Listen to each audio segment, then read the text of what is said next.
PT Kentanik Supra International yang bergerak di bidang pembangunan kawasan perumahan atau real estate berkedudukan di Perintis Kemerdekaan, Kecamatan Pulau Gadung, Jakarta Timur, merupakan calon emiten dengan kode KSIX. Hingga prospektus ini diterbitkan, grup perseroan telah mengembangkan 7 proyek yang terdiri dari 3 proyek di Cilengsi dengan jumlah rumah 5.338 unit. Saat ini tersisa 3.125 unit atau 59%. 2 perumahan di Bogor dengan total 1.168 unit dan saat ini tinggal tersisa 171 unit atau 15%. Serta 2 komplek perumahan di Serang dengan total rumah 7.997 unit yang saat ini masih tersisa 1.375 unit atau 17%. Dengan demikian, dari 7 komplek perumahan tersebut dengan jumlah 14.503 unit, saat ini tinggal tersisa 4.671 unit atau 30%. KSIX akan listing dengan menerbitkan saham baru sebesar 15% atau sebanyak 321 juta lembar dengan harga penawaran umum antara 312 sampai dengan Rp468 per lembar. Dengan jumlah lembar saham sebelum listing sebanyak 1,82 miliar lembar dan sesuai dengan neraca per 30 Juni tahun 2024, nilai ekuitas KSIX sebesar 1,17 triliun, maka akan diperoleh nilai buku KSIX sesuai dengan neraca per 30 Juni tahun 2024 sebesar Rp643.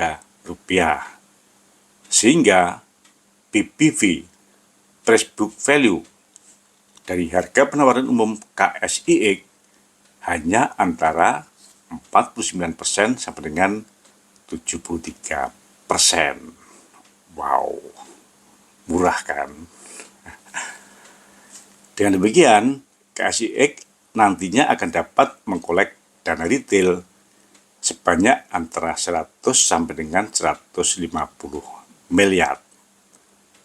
Sesuai dengan prospektusnya, rencana penggunaan dana hasil IPO yang serendah-rendahnya sebesar 100 miliar ini akan digunakan untuk 3 tujuan.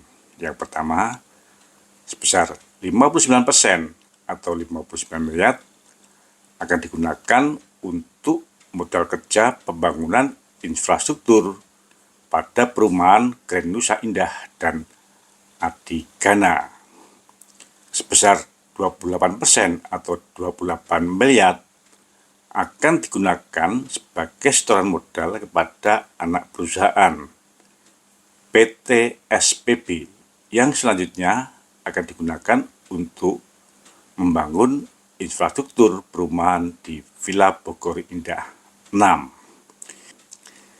Sisanya sebesar 13% atau 13 miliar akan digunakan oleh perseroan sebagai biaya operasional.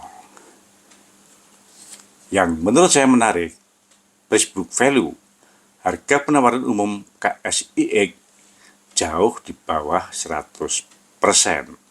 Sesuatu yang tidak biasa terjadi pada perseroan yang sedang listing. Meskipun return on equity perseroan sesuai dengan rugi laba sampai dengan Juni tahun 2024 bila disetahunkan relatif kecil karena hanya sekitar 7%. Apakah IPO KSIX memang cukup menarik? Selamat datang di Investor Level C. Kami coba sharing aspek fundamental dari sisi yang berbeda dan dengan cara yang beda agar teman-teman bisa tetap tidur tenang meskipun banyak badai di bursa. Tonton sampai habis ya. Sesuai dengan prospektusnya, menurut saya ada 3 hal yang harus kita cermati dalam IPO PT Gentanik Supra International, calon emiten dengan kode KSIX. Yang pertama, sesuai dengan laporan penjualannya, dalam 3 tahun terakhir, pertumbuhan penjualan relatif stagnan dan bahkan cenderung menurun. Memang pada tahun 2022 penjualan masih naik 11%, namun pada tahun 2023 turun 7%. Dan sampai dengan bulan Juni tahun 2024, year to date kembali turun 18%. BPP atau beban pokok penjualan sampai dengan Juli tahun 2024 memang paling kecil. Namun, kemungkinan hal ini disebabkan oleh karena adanya penilaian persediaan dengan menggunakan pendekatan harga pasar, sehingga beban pokok penjualan periode berjalan menjadi lebih rendah. Yang kedua, dengan tren penjualan yang menurun tersebut, menurut saya wajar bila rencana penggunaan dana hasil IPO KSIX untuk membangun fasilitas umum pada proyek-proyek perumahannya. Dengan demikian, diharapkan ke depan dapat mendorong penjualannya. Sebagai catatan, Perseroan memang pernah memperoleh penghargaan dari 2 bank besar karena kontributornya dalam penjualan melalui KPR. Namun, itu terjadi sebelum tahun 2022, sehingga menurut saya telah menjadi catatan masa lalu, telah tidak relevan untuk masa depan. Pengumpulan dana dengan cara IPO ini menurut saya menunjukkan sifat konservatif Perseroan, mengingat dana hasil IPO yang akan diperoleh Perseroan hanya sebesar antara 100 sampai dengan 150 miliar. Tidak jauh berbeda dengan posisi kas Perseroan setiap akhir tahun yang rata-rata di atas 100 miliar. Dengan lebih memilih IPO dibandingkan dengan alternatif meminjam ke bank, meskipun sampai saat ini Perseroan tidak mempunyai hutang bank, menurut saya Perseroan memang sangat konservatif dalam menjalankan usahanya.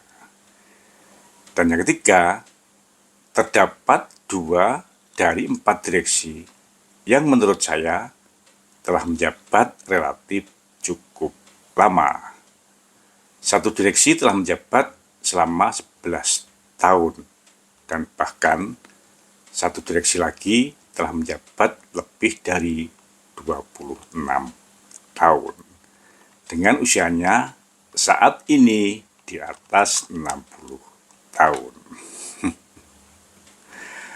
Padahal sesuai dengan prospektusnya, kedua direksi tersebut tidak ada hubungan dengan pemegang saham pengendali. Jadi, dengan kondisi penjualan Perseroan yang relatif stagnan, menurut saya Perseroan mestinya perlu melakukan penyegaran agar Perseroan dapat memperoleh point of view dari generasi yang berbeda. Menurut saya ini mungkin akan lebih urgen dibandingkan dengan langkah Perseroan untuk listing. Jadi menurut saya daya tarik dari IPO KSIX adalah pada price book value-nya yang relatif rendah. Namun, apabila kita bandingkan dengan price book value dari pesaingnya yang juga telah listing, yaitu PT Metropolitan Land, emiten dengan kode MTLA, kinerjanya menurut saya tidak berbeda. Dan meskipun price book value-nya rendah, dalam 3 bulan terakhir pergerakan saham MTLA juga tidak bergairah. Nah, dengan catatan di atas, apakah IPO PT Kentarik Supra Internasional, calon emiten dengan kode KSIX, masih cukup menarik? Menurut saya, mungkin akan lebih menantang IPO dari emiten lainnya yang akan listing dalam waktu yang hampir bersamaan. Nah, menurut teman-teman bagaimana? Kasih komen ya. Semangat, sehat. Terima kasih telah menonton. Jangan lupa kasih komen agar channel Investor Level C selalu lebih berkualitas. Dan jangan lupa sharing agar teman-teman lainnya bisa mendapatkan manfaat dari channel Investor Level C. Terima kasih.